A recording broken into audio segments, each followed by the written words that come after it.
everyone, I'm going to be doing the 3 marker challenge today. So the point of this challenge is I have to close my eyes and go through my array of markers right in here, and I choose 3 colors.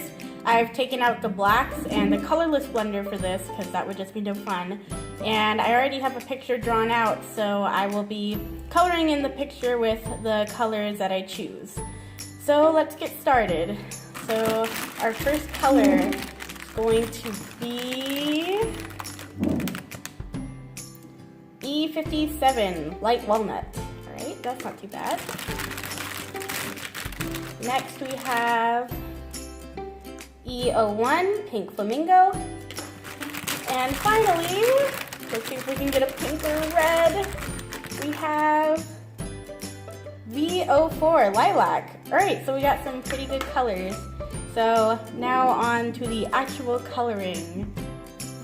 All right, so when I was trying to figure out what I wanted to do for the 3 marker challenge, I actually went through an old sketchbook and I found this. It was actually something that I wanted to color a really long time ago, and I just never did it. I guess I just moved on to something bigger and better.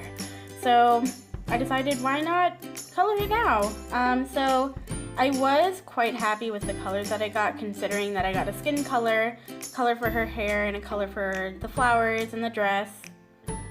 But I felt like it was a little bit boring, even though I could have tried to make artistic choices.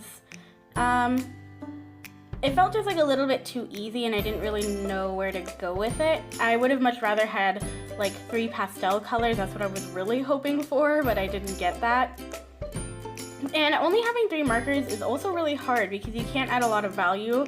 Like, you can see me struggling to put some shadows on her skin, but it's really difficult. So with Copic markers, because they're alcohol-based, you can layer the color on, but with the same color, it doesn't show up very well, and that's kind of why I went over it 2 or 3 times trying to get a little bit of value in her skin and on other areas that you'll see later. So when I started the hair is always my favorite part. I love just doing like little strokes and getting that pretty little highlight in the hair. It's just, I don't know, it's a lot of fun for me. And it was kind of nice to have the brown because I knew that it would look natural and it was a color that I'm comfortable with. Like, I'm glad I didn't get like a green or something like that. That wouldn't have been very fun. And with the hair, I actually didn't go over it a second time to make some parts darker. When I finished, I felt like it was good as it is. So while I'm coloring the hair, let's go over some of the stuff I used. I had just like a regular old sketchbook that I used to sketch it. And then I had Copic paper, a Copic sketchbook that I used to line the sketch. And I used a black 0.5 micron. And I also used a light box. And might I just say the light boxes are very helpful. It's really a pain when you have to go over your sketch, especially when sketches always look better than the original. And so now I'm going on to the dress, and originally I actually wanted part of the dress to be white with the skin color as part of the shading. But I decided not to because I felt like it would blend in with her like arms or her legs, and I felt it would be really awkward.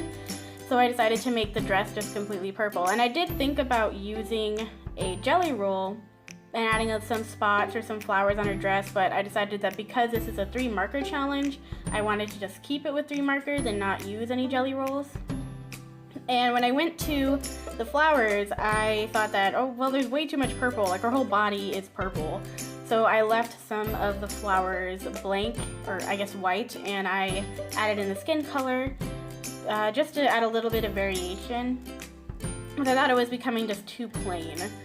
And I was kind of disappointed with my choice in the dress. I felt like I should have left part of it white. I felt like it was too purple and too in your face. And again, I didn't like that I couldn't get a lot of value, because that's just what I rely on when I make pictures. I have to have value. So I think that's all I really have to say about this piece. I am happy with it for the most part. I wish I could have actually done it and not done a 3-marker challenge, but I can always line it again and do it for my own purposes. Well, thank you for watching, and I'll see you in the next video.